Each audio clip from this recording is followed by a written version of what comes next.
Well, hi there. My name is Pat Fader, and I will be your instructor for ITNET 198 this semester. Thanks for taking the time to watch this screencast. I'll try to keep it quick, but my goal is to cover the same content that I would cover in a face-to-face class. So ITNET 198 is actually being offered both online and face-to-face this semester. The face-to-face section meets on Thursdays from, I believe, 3 to 4 o'clock. Yeah, you're welcome to stop in, um, but in general, with the internship class, there isn't a lot of classroom content. Really, the whole experience is the student working on the job. Part of it includes me making a site visit, which I love. I love stopping out and seeing where students work and what they're doing. But I'll get into that more later. For now, what I want to do is just cover what the requirements of the course are and maybe just briefly introduce myself. By this point, you probably had me as an instructor. If not, I feel bad about that. I really enjoy getting to know our networking students. But I've been teaching at MATC for over 20 years. I love teaching. Prior to teaching, I worked as an engineer for about 7 years. I went to school to be an electrical and computer engineer. I did like it a lot. I loved working with technology. I loved learning new things. I didn't like sitting in a cubicle all day. And I feel like back 20 years ago, engineering is a bit different than it is now. There seems to be more careers where you can get out and see sunshine once in a while. But anyways, so here we are. I'm an IT instructor now. I've developed a number of programs and courses while teaching at MATC and also teaching up at Chippewa Valley Technical College in Eau Claire. And pretty much the bottom line is, regardless of the technology, I just like getting to know students and working with them. And it's really rewarding to see students come in and into our program, and then 2 years later come out and find a really good job. There's nothing better than that. So this is probably one of the last classes, and then you'll be one of those students going out and finding a really good job. So here we go. Let's see. If it sounds too good to be true, if it sounds too good to be true, how's the saying go? If it sounds too good to be true, it's not, or whatever. But anyways, if this sounds too good to be true, it is true. I had someone come in to my classroom about a year ago, and she shared about an organization that she works with. It's federally funded. There's a grant that they have, and their job is to help excuse me, is to help students find jobs in IT. So here's the audio from her presentation. Here's her handout. If you want to, at some point, I'd recommend you connect with them. I believe that they are funded through May of this year, then the grant is over. But just like it says here, they've helped students find internships, full-time positions. They've even subsidized internships. So if you're working at a place that can't afford to pay you, this grant can. I know if it sounds too good to be true, in this case it is true. Resume, LinkedIn support, etc. So anyway, that's kind of a cool resource. I wanted to mention it to you. And now what we're going to do is we're just going to jump into the syllabus, and we'll look at what the course requirements are, and we'll see how that goes. All right, first things first, and if you're enrolled in ITNET 198 and 199, you've kind of heard this already from my 199 screencast, but at MATC, in the IT Network Specialist program, students have to take both 198 and 199 to graduate. All right? And I have students that kind of fall into two categories. They typically take both classes together, but when they're enrolled in the two classes, they can either elect to have 198 and 199 treated as a single capstone project course. If that's the case, you will never have to look at the internship Blackboard site again. You'll do all your work through the capstone project course Blackboard site. I'll take the project that you do in that class, and that grade that you earn will be recorded in both your 198 course and your 199 course. So again, if you choose, you could do a single capstone project that will satisfy both 198 and 199. Okay? The other option, another camp that you could fall in, is you could complete an internship for this class, ITNET 198, and then in ITNET 199, just do the capstone project. So in summary, I know I'm beating this to death. You either are doing a single capstone project for both classes, or you are going to do an internship for this class, 198, and a project for 199. The two big questions that I get all the time about the internship course are A, Pat, how many hours do I have to work? The answer is you need to work at least 150 hours. Second question I get is, can I use my current IT position, either full-time or part-time, as an internship? Yes, you can. You still have the same assignments, the same deliverables, the same requirements as students that are interning. The only, I guess the only difference is that you're using your current position as opposed to an internship for the course. All right, let's see here. You're aware that you needed to take Intern 796. Thanks for taking that. That's an MATC school-wide policy now that all students have to take this class. And really what I know for a lot of students, I feel like they know a lot of the content already, but we're just trying to get this like job readiness skills instilled in our students to help them find the best possible job that they can. As mentioned, probably the highlight of my job, the highlight of my semester, my year, whatever it is when students come back to me and they tell me about where they're working and how well they're doing. And this course is just to help students get there.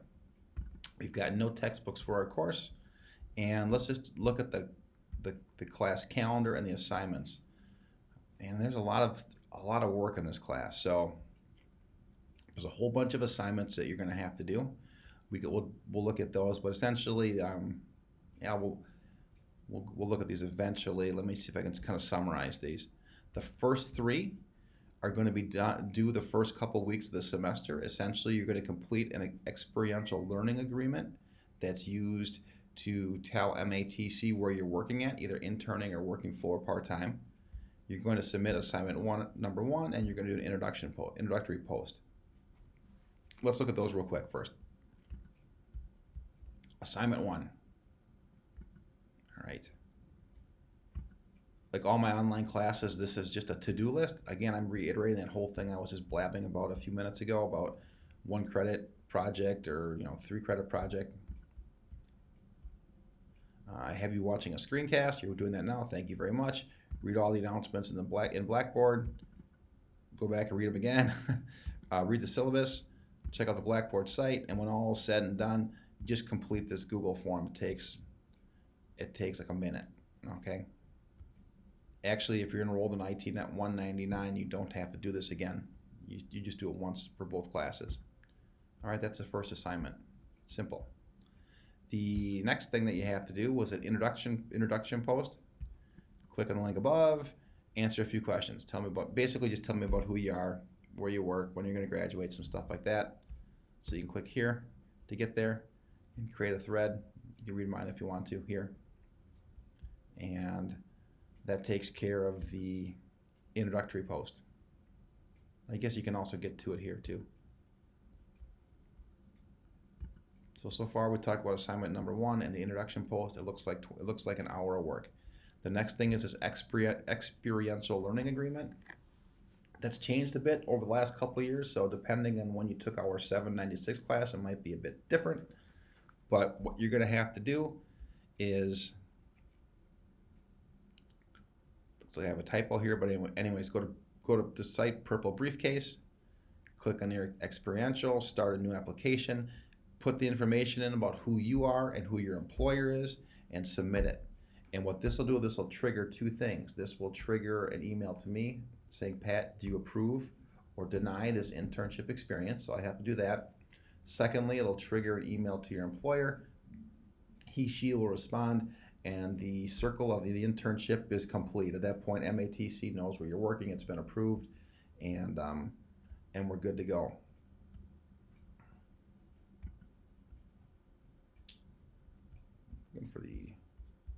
This is kind of weird because I normally create my own syllabi, and this one MATC gave me the template to use, so I'm not going to lie, it's not my favorite format. Let's look at the next grouping here. You're going to have to do some logs. I think it's easier. I'll just highlight these in Blackboard. Actually, I put all the dates in my announcements here, just so you can see what's going on and when it's due. So assignment number one in the introductory post is due on February 2nd. There you go. The experiential learning agreement is due February 9th. There you go. Perfect. At 3 points in the semester, you're going to be, well, actually, you're going to be logging your work each week at your internship. And when you complete one of these Google Forms, you fill it out. I don't want to go through the hassle of filling it out right now. But you fill it out, you actually get emailed back a link that if you save it, you can always go back and re-edit it. So every week you can open up that link for the first 5 weeks of the semester and just pretty much tell us who you are and what you're doing on the job. All right. So the first 5 weeks of log hours are due on March 1st. I'm kind of thinking it's worth looking. Let's just look at this once real quick.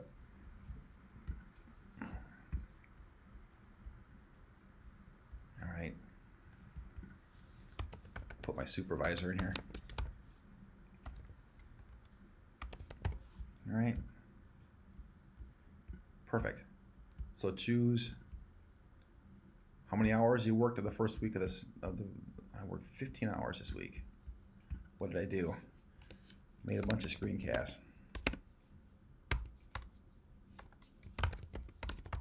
Whatever. Next. All right, done. At this point, I can just hit next, next, next. Till I'm done. And hit the submit button. All right. Your sponsor recorded. You may edit it through. I have to change these dates, don't I? But anyways, I should have got an email with a link so that I can go back and edit this. So there you have it. Now I'm a bit nervous here. I'm going to pause this for a second and just check my email. All right. So this is the email that I received.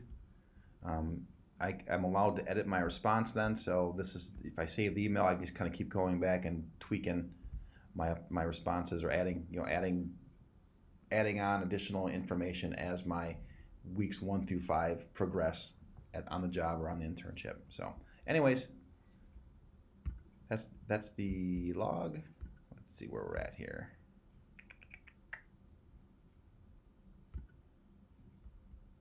Content. All right. So you've got some logs that you're going to do throughout the semester. You're basically logging your 15 weeks on the job. Make sure they should total at least 150 hours. That's one of the requirements of the internship. Partway through the semester, you are going to do an intern midpoint evaluation. So just 8 weeks in, fill this Google form out, letting me know how the job's going. All right. You also are going to do a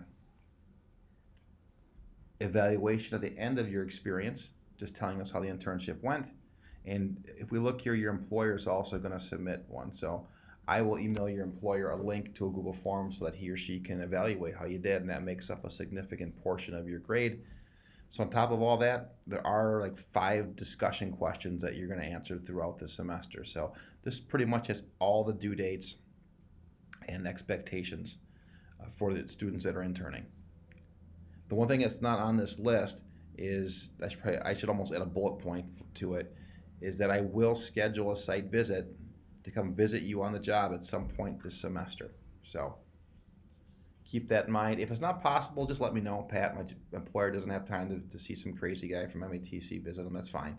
But I do like to visit all my student interns and see what they're doing, talk to their employers. It gives the employers actually a chance to tell me if there are any technologies that we should be looking at or any skills, critical skills that we should make sure to include in our program. So it's a chance for employers to give MATC some feedback on how we're doing and what we're teaching.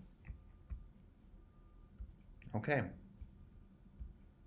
Let's see here. Let's jump at that back of that syllabus.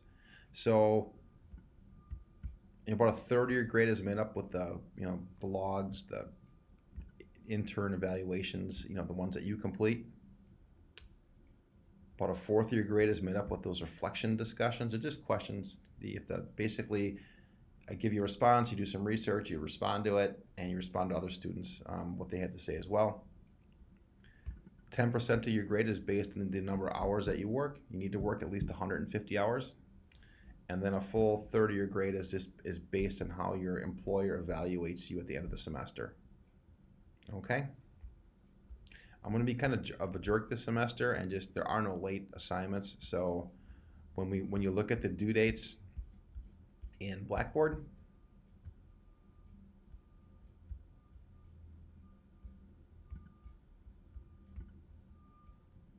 look at our due dates, just make sure you get things done when they're supposed to. And I'll send out an email every week too, letting you know what's due. But it's just too much of a hassle taking late work.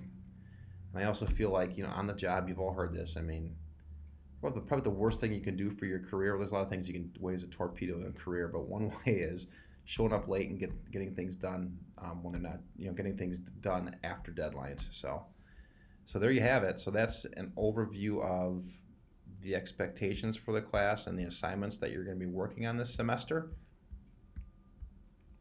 Everything is ready to go. So I would suggest that you get to work. No, thanks for taking the time to watch this screencast. If you have any questions, if I missed something, please let me know. And if you want to meet face-to-face or schedule some kind of video conference, I'd love to do that as well. So thank you very much. And I look forward to, if you're interning or working this semester, seeing you on the job. Thanks. Bye.